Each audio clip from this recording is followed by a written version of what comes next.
انسان کو اپنی زندگی حقیقت کے آئینے میں گزارنے کی کوشش کرنی چاہیے۔ بہت ساری خوش فہمیوں سے، بہت ساری غلط فہمیوں سے اور بہت سارے دعووں سے اپنے آپ کو بچا کے رکھنا چاہیے۔ اللہ تعالیٰ کی رحمت پر امید رکھنا، نبی پاک صلی اللہ تعالیٰ علیہ وسلم کی شفاعت کی امید رکھنا، نیک اور صالحین کی نسبت کی امید رکھنا، یہ برا نہیں، یہ بڑا ہی بہترین ہے، یہ بڑا ہی خوبصورت عمل ہے، اس کی بہت ساری برکات ہیں۔ لیکن کسی غلط فہمی کا شکار ہو جانا اور یہ ساری امیدیں وابستہ کر کے یا ان ساری باتوں کو پیش نظر رکھ کے بے عمل ہو جانا، اپنی زندگی کو امور خیر سے پیچھے کر لینا، یہ نہ صرف یہ کہ قابل تحسین نہیں بلکہ یہ قابل توجہ ہے، اس کی اصلاح کی ضرورت ہے۔ قرآن مجید سورہ بقرہ سے جو آیہ کریمہ میں نے تلاوت کی ہے، اس میں اللہ تبارک و تعالیٰ نے اسی بات کا ذکر اہل یہود کے لیے فرمایا ہے۔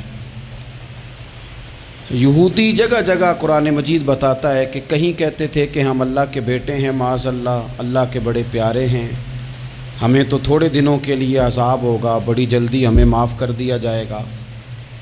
وہ بڑی لمبی چوڑی خوش فہمیوں کا اظہار کرتے اور بڑے بڑے دعوے کرتے۔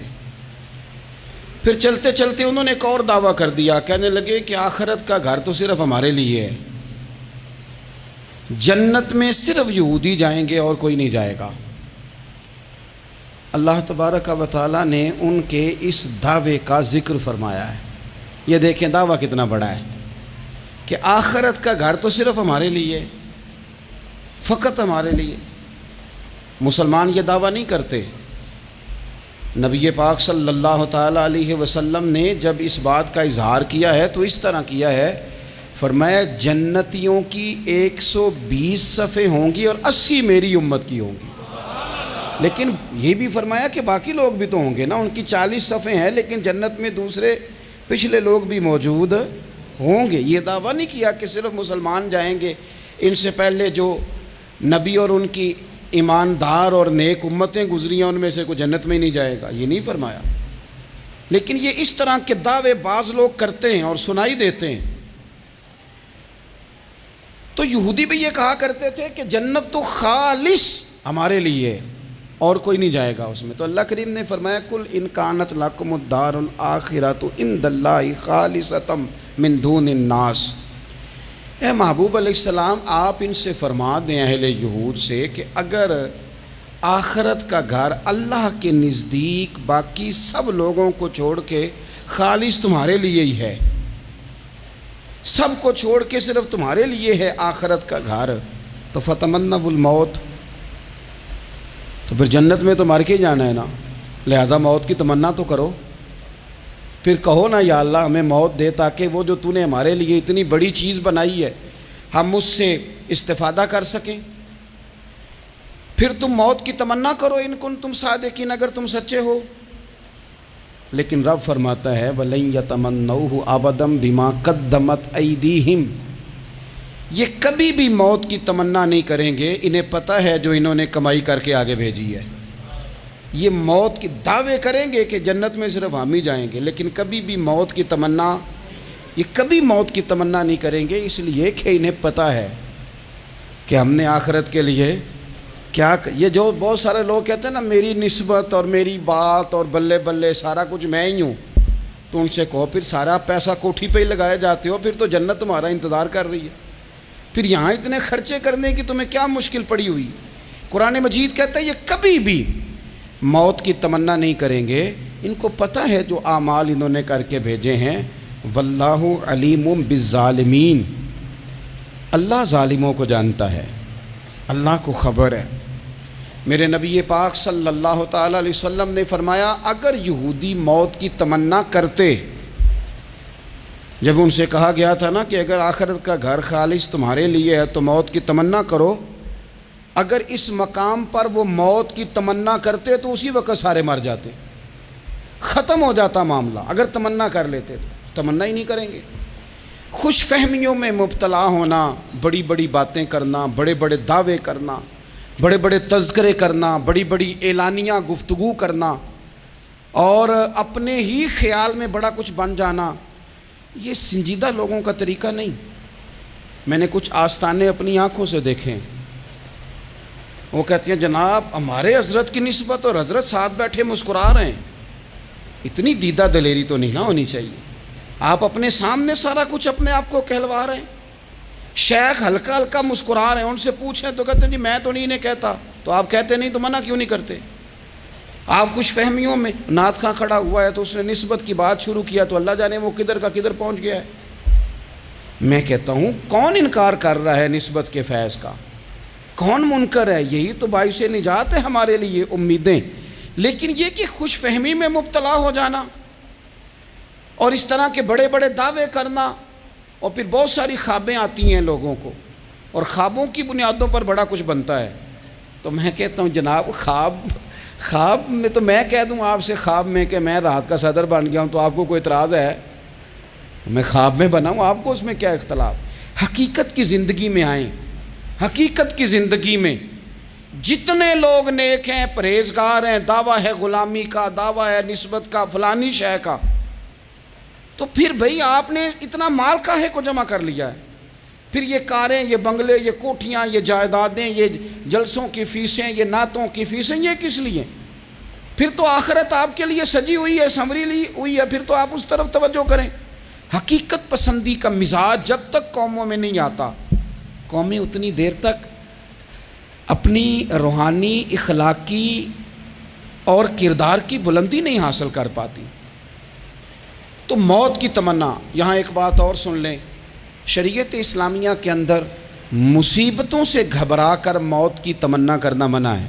کوئی شخص کسی مشکل میں ہے، بیماری میں ہے، تکلیف میں ہے، دکھ میں ہے، تو موت کی تمنا کرے کہ اس بیماری سے تو مر جاؤں تو اچھا ہے، تو یہ منع ہے اس کے لیے۔ ہمارے ہاں کچھ لوگ لا علمی کی بنیاد پر چھوٹا سا جھگڑا گھر میں ہوا تو کہتے ہیں میں تو اللہ سے دعا کرتا ہوں میں اب مر ہی جاؤں۔ بھائی آپ اتنی سی بات نہیں سہ سکے اور آپ نے اتنی سی بات پر اتنی بڑی بات کر دی کہ میں اب چلا ہی جاؤں، اور یہ جھگڑوں کے اندر عام لوگ کہہ دیتے ہیں، یہ منع ہے۔ نبی پاک صلی اللہ تعالیٰ علیہ وسلم نے اس سے منع فرمایا، بلکہ مسلم شریف میں فرمایا کہ اگر تم نے کبھی دعا کرنی بھی ہو کسی وقت تو ان لفظوں سے کر سکتے ہو کہ یا اللہ جب تک میرا زندہ رہنا میرے حق میں بہتر ہے، مجھے دنیا میں رکھ، اور جب میرا یہاں سے چلے جانا تیری حکمت کا تقاضا ہے اور میرے حق میں بہتر ہے تو پھر مجھے ایمان کے ساتھ لے جا، پھر تو مجھے لے جا۔ تمنا موت کی کرنا اور مصیبتوں سے گھبرا کر کرنا، اور بھائی مشکلات میں جینا تو حسن ہے۔ اصل میں نا جس کی جان تھی نا اس کے نام نہیں نہ لگائی ہم نے کبھی بچوں کے نام لگا دی، کبھی کاروبار کے نام لگا دی، کبھی دوستوں کے نام لگا دی، پھر وہ بے وفا ہوا تو مرنے کو جی چاہا، وہ بے وفا ہوا تو مرنے کو جی چاہا، اس نے تنگ کیا تو مرنے کو جی چاہا۔ النبی اولیٰ بالمؤمنین من انفسہم، اللہ فرماتے ہیں تم نہیں جان کے مالک، میرا نبی تمہاری جانوں کا مالک ہے۔ جان پاوے نہ جان میرے محبوبہ، میں تے لگیاں توڑ نہ بھیساں، رات تیرے وچ رول کے مرساں، تے قدم نہ پچھاں ہٹیساں، شہر تیرے دے ٹکڑے منگساں، تے تیرے کتیاں دے قدم چمیساں، آزم اے جان امانت تیری، تو جدوں منگساں میں پیش کرے ساں۔ یہ تو کسی اور کی ہے، ہماری ہے نہیں۔ تو بہت سارے لوگ گھبرا کر ہو بڑی تکلیف آ گئی، بھئی آپ جلدی نہ کریں، بالکل جلدی نہ کریں، آپ حوصلہ پیدا کریں، اور جیا تو جاتا ہی مشکل میں ہے۔ اقبال نے کہا تھا کار جہاں دراز ہے اب میرا انتظار کر، یہ زندگی لمبی ہے، یہ مشکلات سے ہو کر کے گزرتی ہے، اس میں مد و جزر رہتا ہے۔ تو شریعت اسلامیہ میں منع ہے موت کی تمنا کرنا، موت کی خواہش کرنا، بلکہ نبی پاک صلی اللہ تعالیٰ علیہ وسلم نے تو یہاں تک ارشاد فرمایا کہ تم موت کی تمنا نہ کرو، اس لیے کہ اگر تم برے ہو اور زندہ ہو تو ہو سکتا ہے زندگی میں اللہ تمہیں توبہ کی توفیق دے دے، اور اگر تم اچھے ہو تو پھر بھی موت کی تمنا نہ کرو، اس لیے کہ اچھے ہو تو تمہاری اچھائی میں روز برکت ہی ہو رہی ہے، لوگوں کو فائدہ ہی ہو رہا ہے، خیر ہی بٹ رہی ہے۔ تمنا موت کی کرنا، اور ویسے بھی نہ ہم اپنی مرضی سے یہاں آئے ہیں اور نہ مرضی سے جانے کی کوشش کرنی چاہیے معاذ اللہ۔ نہ اپنی مرضی آئے ہیں نہ اپنی مرضی سے کوئی مرنے کی کوشش کرے گا تو خودکشی حرام ہے، اور رب رسول کی مرضی سے مرے گا تو وہ شہادت ہے۔ وہ اس طرح کی شہادت ہے کہ جس میں کہا مردہ کہنا ہی نہیں، یہ تو زندہ ہے، اس لیے کہ میرے نام پہ مر گیا ہے۔ تو موت کی تمنا کرنا یا اس طرح کا رویہ منع ہے۔ البتہ یہ جو یہود کا کام تھا، ان کا جو لہجہ تھا، اللہ فرماتے ہیں یہ تو ہزار سال عمر مانگتی ہیں تو جانا ہی نہیں چاہتے۔ کچھ لوگ لمبی عمر کے حریص ہوتے ہیں، اس کی وجہ یہ ہوتی ہے کہ آخرت کے لیے کام نہیں کیا، آخرت پر اس طرح کا یقین نہیں، اس طرح کا مزاج نہیں، دنیا داری کا مزاج بن گیا، بہت سارا مال جمع کر لیا، بڑے بنگلے بنائے، اتنی مشکل دنیا داری کٹھی کی، اب چھوڑ کے مر جائیں۔ ان لوگوں کا مرنے کو دل ہی نہیں کرتا، کوئی ارادہ ہی نہیں ہے، بالکل نہیں دنیا چھوڑنا چاہتے، محنت سے کٹھی کی ہے، اتنے لاؤ لشکر بنائے ہیں، اب کیسے چھوڑ جائیں۔ کچھ لوگ ایسے ہیں جنہوں نے گٹھڑی باندھ کے رکھی ہوئی ہے، ان کو زیادہ ویٹ نہیں کرنا پڑتا، اس لیے کہ انہوں نے کوئی سامان بوکی نہیں کرایا، تو جو ہے ہینڈ کیری ہے، اس لیے لوگ انتظار کرتے رہیں گے اور جناب بلال حبشی جنت میں پہنچ بھی جائیں گے۔ ابھی میزان عمل لگا ہوگا لیکن حضرت ابو ذر غفاری جنت میں ٹہلتے ہوئے نظر آ رہے ہوں گے۔ لوگوں نے جمع نہیں نہ کیا، جتنا مال زیادہ اتنی چیکنگ بھی اس کی زیادہ، جتنے بیگ زیادہ، ایئرپورٹ پہ اتنا انتظار بھی زیادہ۔ ہینڈ کیری والے کو کوئی مسئلہ اسی کسے دے کچھ بھی نہ لگ دے تے نہ کوئی ساڈا دردی، بھئی مال کا ہے کا تو حساب کا ہے کا۔ مولا علی شیر خدا کرم اللہ تعالی وجہہ الکریم سے کسی نے کہا ہم گنجائشیں تلاش کرتے ہیں نا، اور شریعت کی گنجائش اختیار کرنے میں حرج بھی کوئی نہیں ہوتا، شریعت گنجائش دیتی ہے، مال جائز ہو آپ کو تو آپ اس کو استعمال کریں، بڑا مکان بنائیں، بڑی جائیداد خریدیں، بڑی گاڑی میں سفر کریں، مہنگا موبائل خریدیں، اچھے کپڑے پہنیں، کوئی منع نہیں کرتا۔ لیکن جو حضور کا مزاج ہے، جو سرکار نے اپنے لیے پسند کیا، وہ یہ ہے کہ سویرے روٹی کھانی ہے، شام کو فاقہ کرنا ہے۔ تو حضرت مولا علی شیر خدا کرم اللہ تعالی وجہہ الکریم سے کسی نے کہا کہ چلو جائز پیسے اکٹھے کر لیں، جائز تو جمع کرنا منع نہیں۔ تو حضرت علی کی باتیں بڑی حکمتوں والی تھی نا، تو ایک جملے میں انہوں نے کئی جواب دے دیے۔ کہنے لگے میاں مال حرام ہو تو عذاب ہوتا ہے، حلال ہو تو حساب ہوتا ہے، لہٰذا ہم دونوں کام ہی نہیں کرتے، نہ ادھر جاتے ہیں نہ ادھر جاتے ہیں۔ جمع کرنے کی حاجت کیا ہے؟ دنیا اتنی سجا لینا، اتنی سوار لینا، بڑا ٹھنڈا اے سی چلتا ہے ہمارے کمروں میں، کھلی آنکھوں سے لوگ بستر سے اٹھ نہیں پاتے، آنکھیں کھل گئی ہیں، الارم بج گیا ہے، لیکن وہ بہت مزے کی پسند کی روٹی رات کھائی تھی، اپنی مرضی کا کھانا کھایا تھا، پیٹ بھر کے کھایا تھا، مرضی کے مشروبات پیے تھے، ٹھنڈے کمرے میں آرام ہے، کھل گئی ہے آنکھ، موٹے الارم نے آواز دیا اٹھو، لیکن یہ غفلت ہے نا، دنیا جمع کر لی ہے نا ساری۔ میں آپ کو صحیح بتاتا ہوں، اگر یہ ساری آسانیاں نہ ہوں، دقتیں ہوں، تو کچھ رات کو ہمیں تھوڑا پسینہ بھی آئے تو بار بار آنکھ کھلے، یہ مچھر کبھی نہ سونے دے تو بار بار آنکھ کھلے، یہ تن آرام پسند نہ ہوں تو کچھ اٹھیں، کچھ رات کو گرمیوں کی چھوٹی راتوں میں بھی تہجد پڑھی جا سکے۔ لیکن اقبال کہتے ہیں لہو مجھ کو رلاتی ہے جوانوں کی تن آسانی، یہ تن آسان ہو گئے، مزاج نہیں رہا ہمارا، ہمیں آرام چاہیے، سکون چاہیے۔ آپ یقین کریں کبھی کبھی میں حیران ہوتا ہوں، رونا آتا ہے اپنی اگلی نسل پر، رونا آتا ہے، یعنی بچے مدرسے میں پڑھنے والے، چونکہ وہ اے سی والے گھر سے اٹھ کے آتے ہیں، مدرسے میں پڑھنے والے بچے کہتے ہیں جناب وہ کچھ گرمی زیادہ ہے تو میری کچھ طبیعت برداشت نہیں کرتی، تو میری اماں نے کہا تھا 4 چھٹیاں لے لو، یہ موسم ٹھیک ہو جائے گا تو پھر سے تعلیم ہو جائے گی۔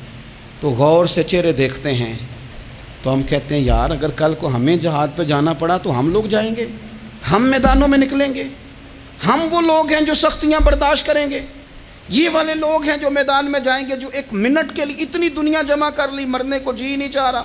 حضرت شاہ فرید الدین عطار رحمۃ اللہ علیہ کہتے ہیں میں بڑا مہنگا کاروبار کرتا تھا، عطر بیچتا تھا، مہنگا کاروبار ہے نا، عرب شریف کے اندر آپ جائیں تو جہاں سونے والی دکان ہوتی ہے اس کے ساتھ خوشبو والی دکان ہوتی ہے، مکہ مکرمہ میں دیکھ لیں، مسجد نبوی میں دیکھ لیں، مہنگا کاروبار ہے یہ، اور اب میرا بزنس تھا، کاروبار تھا۔ تو آپ فرماتے ہیں کہ ایک دن ایک بزرگ آ گئے، انہوں نے ایک شیشی دیکھی، خوشبو سونگی، دوسری، تیسری، چوتھی، اچھے سیل مین آگے بڑھ کے خود کہتے ہیں آپ کو کیا چاہیے. میں نے بھی کہا بابا جی کیا چاہیے مجھے بتائیں, کیا دیکھ رہے ہیں؟ تو بابا جی بڑے دھیمے ٹھنڈے اور حوصلے والے لہجے میں کہنے لگے, پتر دیکھ رہا ہوں تیری جان بڑی مشکل سے نکلے گی. تو میں نے کہا وہ کیوں؟ کہنے لگے اتنی مہنگا مہنگا تو نے مال جمع کیا ہے, کبھی مرنے لگے گا تو یہ یاد آئے گا, کبھی وہ یاد آئے گا, کبھی سادہ کر لیں اس کو سادہ کر لیں, کبھی اس سوسائٹی والا پلاٹ یاد آئے گا, کبھی ادھر والا یاد آئے گا, کبھی لاہور والا یاد آئے گا. کہاں مرنے کو جی چاہتا ہے. اور پھر ایک اور دھوکہ ہے, میں بچوں کے لیے کر رہا ہوں. بچوں کے نام تو ایک دھیلا بھی نہیں, وہ تو سارا آپ کے اپنے نام ہے. ایسے ہی بہانہ بنایا ہوئے بچوں, کس بچے کے نام؟ بچے نے تو 50 دفعہ کہا ہے کہ وہ ایک دکان بیچ دو, میں نے کام کرنا ہے. تو ابا کہتا مراں گا تو تاں بکے گی. کہاں بچوں کے لیے؟ کون کہتا ہے بچوں کے لیے؟ یہ تو خواہشات ہیں جن پر ہمارا اپنا قبضہ ہے, ہر کنجی تو ہماری جیب میں. کون کہہ رہا ہے؟ وہ تو کبھی جا کے ملے گا ان کو جب موقع آئے گا.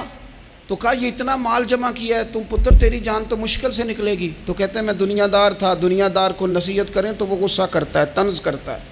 کہتے ہیں مجھے غصہ آیا تو میں نے جھٹ سے کہا, لوگ کہتے نہیں تم اپنی قبریں جانا ہے تو میں اپنی, کہتے میں نے جھٹ سے کہا, میں نے کہا بابا میری جان تو مشکل سے نکلے گی تو تیری کیسے نکلے گی؟ تو کہتے ہیں بابا جی کہنے لگے پتر ادھر آنا ذرا. تو میں کاؤنٹر کے اوپر سے ہو کے بابا جی کے پاس آیا. وہ میری دکان کے فرش پہ لیٹے, کعبے کو منہ کیا, کلمہ پڑھا اور ان کی روح پرواز کر گئی. عرش فرشتے بانگاں ملیاں, مکے پہ گیا شور, بلے شاہ اسی نہیں ہوں مرنا, اے تے مر گیا ہی کوئی ہور, نالے وارث شاہ ہو کدوں مر دے جنہ کیتیاں نیک کمائیاں نے. کہا یہ دیکھ لو مر گئے, بس اتنی کام تھا, تیاری ہے. امام غزالی کا آخری وقت تھا نا, تو انہوں نے وضو کیا, غسل کیا, خوشبو لگائی, اپنے ہاتھوں سے چادر بچھائی, پھر تکیہ رکھا, پھر لیٹے, پھر حضور پہ درود پڑھا, اور پھر کہنے لگے رب اگر تیری مرضی ہے تو غزالی بھی تیرا تیار ہے. بس یہ جملے زبان پہ تھے اور روح پرواز کر گئی. موت کو سمجھے ہیں غافل اختتام زندگی, یہ ہے شام زندگی, پھر صبح دوام زندگی. عزیز بھائیوں, ہم نے نا بڑی آسائشیں جمع کر لی, بڑا کچھ اپنی عقل کے زور پر ہم نے اکٹھا کر لیا. نہیں ہمارا پروگرام. کسی سے پوچھ لیں صحت کیسی ہے, تو عمر اگر اس کی بڑی اوپر بھی چلی جا رہی ہو, اب تو خیر سالگرہ میں آنے کا رواج ہر جگہ آ گیا ہے, ہم سے بھی لوگ پوچھتے ہیں کہ آپ بتائیں آپ کس تاریخ کو پیدا ہوئے تھے, تو میں کہتا ہوں کوئی کارنامہ سر انجام دے لینے دو, پھر بتا دیں گے. ابھی تو کچھ کر نہیں سکے, کچھ بتائیں گے تو کچھ دن بھی منا لیں گے, ابھی تو لگتا ہے کہ بڑا وقت ضائع ہو گیا ہم سے. تو عزیز بھائی کوئی نہیں کہتا کہ اب ٹائم آ گیا ہے, شوگر ہو گئی ہے, بلڈ پریشر ہو گیا ہے, طبیعت خراب رہتی ہے, فلانا مسئلہ ہو گیا ہے.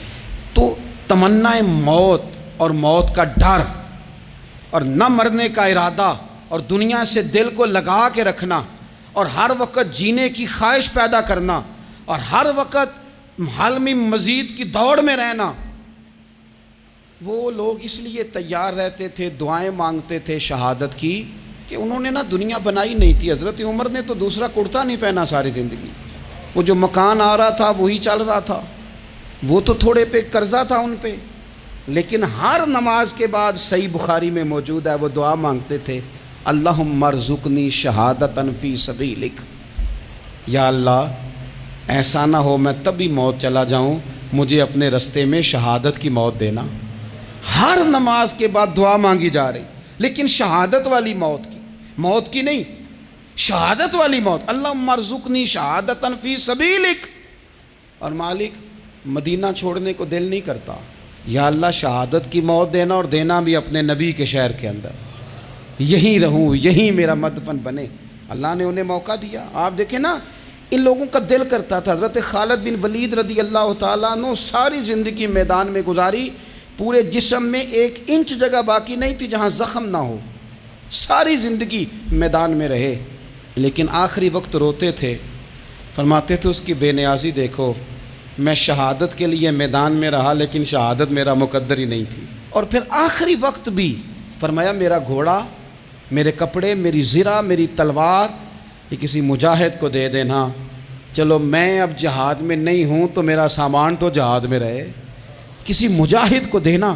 ان لوگوں نے جتنی محنت کی نا مرنے کے بعد کے لیے کی، مرنے کے بعد کے لیے، زندگی کا جو دوسرا پل ہے اس کے لیے کوشش کی، وہاں انہوں نے صدقات جمع کرائے، خیرات جمع کرائے، عبادات جمع کرائیں، حسن اخلاق جمع کرایا، اچھا سلوک جمع کرایا، انہوں نے آخرت کے بینک میں ڈھیروں مال جمع کرایا، وہاں ان کے مکان بک ہوئے، جنت میں ان کے نام کی بڑی بڑی جگہیں اللہ تبارک و تعالیٰ کے فضل سے طے کی گئیں، تو پھر انہیں وہاں جانے میں کوئی دشواری بھی نہیں تھی، انہیں کوئی مشکل نہیں تھی، وہ تیار تھے، لیکن چونکہ ساری محنت ہی دنیا کے لیے ہے، وہ جو خاص ایک آخرت پر مسلمان کا ایمان اور یقین اور تیقن تھا اس طرف ہمارا مزاج نہیں۔ آپ دیکھیے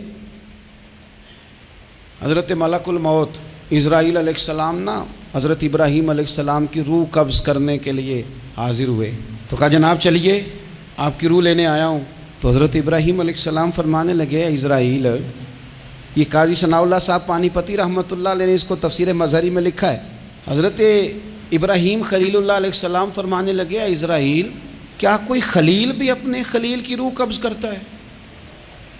وَاتَّخَذَ اللَّهُ ابراہیم خلیلا، اللہ نے تو مجھے دوست بنایا، دوست ہو کے دوست کی روح قبض کرنے جا رہا ہے۔ حضرت اسرائیل نے ارادہ چھوڑا اور حضرت ابراہیم کا وہ جملہ لے کے رب کی بارگاہ میں حاضر ہوئے، عرض کی مالک جناب ابراہیم علیہ السلام نے فرمایا ہے کہ اللہ کی بارگاہ میں عرض کرو کہ مالک کیا کوئی خلیل بھی اپنے خلیل کی روح قبض کرتا ہے؟ تو رب کریم نے فرمایا اب میرا بھی پیغام جا کے جناب ابراہیم کو دے دو، ان سے جا کے کہو رب فرماتا ہے کیا کوئی خلیل بھی اپنے خلیل کی ملاقات کو ناپسند کرتا ہے؟ آپ کو تو ملنے کو بلا رہے ہیں، موت تو ایک پل ہے، یہاں سے گزریں گے تو جا کے محبوب سے ملیں گے، تو کیا کوئی خلیل بھی ناپسند کرتا ہے کہ وہ اپنے خلیل سے ملاقات نہ کرے؟ حضرت سیدنا اسرائیل علیہ السلام پیغام لے کے آئے اور کہا ہے اللہ کے خلیل رب فرماتا ہے کیا خلیل بھی خلیل کی ملاقات کو تو حضرت ابراہیم تو کھول کے روئے، کہنے لگے اب دیر نہ کر، اب ذرا جلدی کر، اب ذرا جلدی لے جا۔ اور میرے نبی پاک صلی اللہ علیہ وسلم نے فرمایا، سیاستہ میں حدیث ہے، فرمایا تم میں سے جو رب سے ملنے کو پسند کرتا ہے نا، جو اللہ سے ملنے کا شوق رکھتا ہے نا، اللہ بھی اس کی ملاقات کو پسند فرماتا ہے۔ تم میں سے جو رب سے ملنے کا شوق رکھتا ہے، اقبال کیا کہتے ہیں؟ کہتے ہیں تیرے عشق کی انتہا چاہتا ہوں، تو میری سادگی دیکھ میں کیا چاہتا ہوں، میرا ذرا سا تو دل ہے مگر شوق اتنا، میں وہی لن ترانی سنا چاہتا ہوں، مالک میرا دل کرتا ہے میں تجھ سے کہوں رب آریلی، میں تجھے دیکھنا چاہتا ہوں، اور تو مجھے کہے لن ترانی تو نہیں دیکھ سکتا، میرا ذرا سا تو دل ہے مگر شوق اتنا، میں بھی وہی لن ترانی سنا چاہتا ہوں۔ پھر خود ہی کہنے لگے او بھری بزم میں راز کی بات کہہ دی، میں بڑا بے ادب ہوں سزا چاہتا ہوں۔ یہ تو سب کو بتانے والی بات ہی نہیں تھی جو میں نے بتا دی، بھری بزم میں راز کی بات کہہ، بڑا بے ادب ہوں سزا چاہتا ہوں۔ نبی کریم علیہ السلام نے فرمایا تم میں سے جو رب کی ملاقات کا شوق رکھتا ہے نا، اللہ بھی اس کی ملاقات کو پسند فرماتا ہے۔ اور فرمایا تم میں سے جس کا رب سے ملنے کا شوق نہیں نا، اللہ بھی اس کی ملاقات کو پسند نہیں فرماتا۔ یہ سیاستہ میں حدیث ہے، ایک دفعہ غور کر نہ لیں، فلاں سے ملنے کو بھی جی چاہتا ہے، فلاں علاقہ دیکھنے کو بھی جی چاہتا ہے، فلاں کی ملاقات کو بھی جی چاہتا ہے، کبھی اس کو ملنے کو بھی جی چاہتا ہے جس نے بنایا ہے سارا کچھ، کبھی اس کی صحابہ تو تڑپ کے حضور کی بارگاہ میں آئے تھے نا، وَإِذَا سَأَلَكَ عِبَادِي عَنِّي فَإِنِّي قَرِيبٌ، تڑپ کے کہا تھا یا رسول اللہ صلی اللہ علیہ وسلم سالوں بیت گئے، سجدے کرتے، عبادت کرتے، روزہ رکھتے، حج کرتے، زکوٰۃ دیتے، اب دل کرتا ہے کبھی وہ ملے، کبھی اسے دیکھیں، کبھی یہ حقیقت منتظر نظر آ نہ لباس مجاز میں، لاکھوں سجدے تڑپ رہے ہیں میری جبین نیاز میں، دل کرتا ہے ملنے کو۔ تو جب صحابہ نے آ کے حضور کی بارگاہ میں یہ عرض کی نا یا رسول اللہ رب سے ملنے کو جی چاہتا ہے، تو اللہ نے فرمایا وَإِذَا سَأَلَكَ عِبَادِي عَنِّي فَإِنِّي قَرِيبٌ، اے محبوب جب میرے بندے آپ کے پاس آ کے میرے بارے میں سوال کریں تو ان سے فرما دو میں تو ان کے قریب ہی ہوں، جب بھی دعا مانگیں گے میں ان کی دعاؤں کو قبول فرماؤں گا، میں قریب ہوں ان کے۔ اپنے دل کے اندر شوق ہو، اللہ رسول کی طرف بڑھنے کا شوق ہو، مسلمان موت سے نہیں ڈرتا، لیکن صحیح بخاری اور صحیح مسلم میں حدیث ہے، نبی پاک علیہ الصلوۃ والسلام نے فرمایا آج ایک مسلمان 1000 کافر کو آگے لگا لیتا ہے اور کافر بھاگ جاتا ہے، ایک وقت آئے گا ایک کافر ہوگا اور 1000 مسلمان کو بھگا ڈالے گا۔ یا رسول اللہ کیوں؟ ہمارے پاس اسلحہ نہیں ہوگا، ہمیں لڑنے کا سلیقہ نہیں آئے گا؟ تو نبی پاک علیہ السلام نے فرمایا یہ مسئلہ نہیں، تمہیں وہن ہو جائے گا، وہن۔ یا رسول اللہ یہ وہن کیا ہوتا ہے؟ تو حضور نے فرمایا تمہیں نا زندگی سے پیار ہو جائے گا، تمہیں مرنا برا لگے گا، کراہت آئے گی مرنے سے، تم مرنا نہیں چاہو گے۔ تو جب کسی کو زندگی سے پیار ہو جائے تو پھر وہ بھاگتا ہے، پھر وہ ہر بندے کی ہر بات مانتا ہے چونکہ وہ جینا چاہتا ہے۔ اور کچھ لوگ ایسے ہوتے ہیں، وہ جب بدر میں مسلمان پہنچے نا تو جاسوس بھیجا ابو جہل نے، کہا جاؤ پتہ کر کے آؤ لوگ کتنے ہیں اور ان میں جوان کتنے ہیں، بوڑھے کتنے ہیں اور اسلحہ کتنا ہے۔ جاسوسی اس دور میں بڑی آسان تھی، کوئی مخصوص وردی تو فوجیوں کی ہوتی نہیں تھی۔